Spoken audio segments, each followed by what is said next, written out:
આગળનો ટોપિક છે flow of energy, ઉર્જાનું વહન.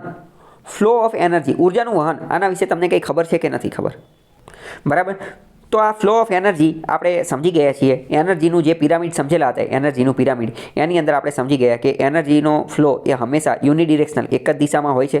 10%નો લિન્ડેનનો નિયમ જે છે એ સમજી ગયા હતા કે એક જગ્યાએથી બીજી જગ્યાએ જે જાય, બરાબર, ઉર્જાનું વહન થાય તો 10% ઉર્જા જ ટ્રાન્સફર થાય, બધી ઉર્જા જે છે એ ટ્રાન્સફર થતી નથી. આવી બધી વસ્તુ આપણે સમજી ગયા હતા.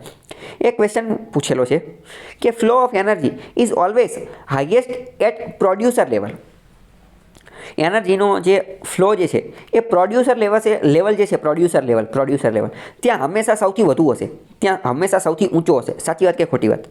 તો કે રાઈટ, બિલકુલ સાચી વાત છે કે યુનિડિરેક્શનલ છે, એક જ દિશામાં ચાલે છે. સૂર્યમાંથી એનર્જી ટ્રાન્સફર કોનામાં થશે? તો કે વનસ્પતિમાં. અને વનસ્પતિ જ તો પ્રોડ્યુસર છે ને, વનસ્પતિ જ પ્રોડ્યુસર છે.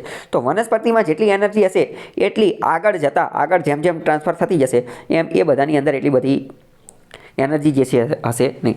ચલો હવે હું તમને એક ક્વેશ્ચન પૂછું, તમે વિચારીને કહો કે વેજીટેરિયન અને નોન વેજીટેરિયન આ બંનેની અંદરથી વધારે એનર્જી કોની અંદર મળે? તમે વિચારીને કહો તો વેજીટેરિયન અને નોન વેજીટેરિયન. વેજીટેરિયન એટલે કે પ્લાન્ટ, પૌધા ને એ બધું, અને નોન વેજીટેરિયન એટલે માંસ ને એ બધું. તો વધારે એનર્જી કોનામાં મળે? તો કે વેજીટેરિયનની અંદર. બરાબર. આપણે આ બહુ પહેલાં પણ આ વાત ડિસ્કસ થઈ ગઈ છે જ્યારે પિરામિડ ચલાવેલો હતો. અને કોઈ એવું કહે કે હું ન માનું તો લિન્ડેનનો એનર્જીનો સિદ્ધાંત જે છે એ સાબિત કરી દે છે. ફ્લો ઓફ એનર્જી એના આધારે ખબર પડી જાય છે. બરાબર. આગળ બીજો ક્વેશ્ચન છે કે એનર્જીનો પિરામિડ જે છે હંમેશા યુનિડિરેક્શનલ, એક જ દિશામાં હોય છે. સાચી વાત કે ખોટી વાત? તો કે હા, એ વાત પણ સાચી છે. બીજું એવું કે પિરામિડ ઓફ એનર્જીનો પિરામિડ એ હંમેશા અપવર્ડ, સીધો જ હોય છે, ઊંધો હોતો નથી. સાચી વાત કે ખોટી વાત? તો કે હા, એ વાત પણ સાચી છે. આ બધું આપણે એનર્જીનો પિરામિડ જે સમજી ગયા હતા એની અંદર આપણે આ બધી વસ્તુ સમજી ચૂકેલા છીએ. બરાબર. કે સૂર્યમાંથી ને એ બધામાંથી આવે ને એ બધું. ઓકે, ચાલો આગળ એક બીજો ક્વેશ્ચન પૂછેલો છે કે પ્રથમ સજીવમાંથી બીજા સજીવમાં જ્યારે ઉર્જા ટ્રાન્સફર થાય તો ઉર્જાનું પ્રમાણ હંમેશા એક સરખું રહે છે, એક સમાન ઉર્જા રહે છે. સાચી વાત કે ખોટી વાત?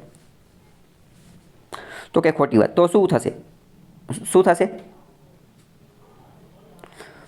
ઉર્જા ઘટશે. બરાબર. કેટલી? 90% ઉર્જા ગુમાવી દેશે. 90% ઉર્જા ગુમાવી દેશે. માત્ર 10% જ ટ્રાન્સફર થશે. માત્ર 10% ઉર્જા ટ્રાન્સફર થશે. આવું કોણે કીધું? લિન્ડેને કીધેલું હતું. બરાબર.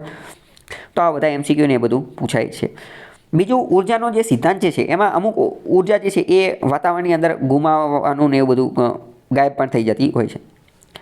હવે સમજીએ કે બાયોસ્ફિયર એટલે શું? તો કે biosphere is the sum of total of all ecosystem present in the earth.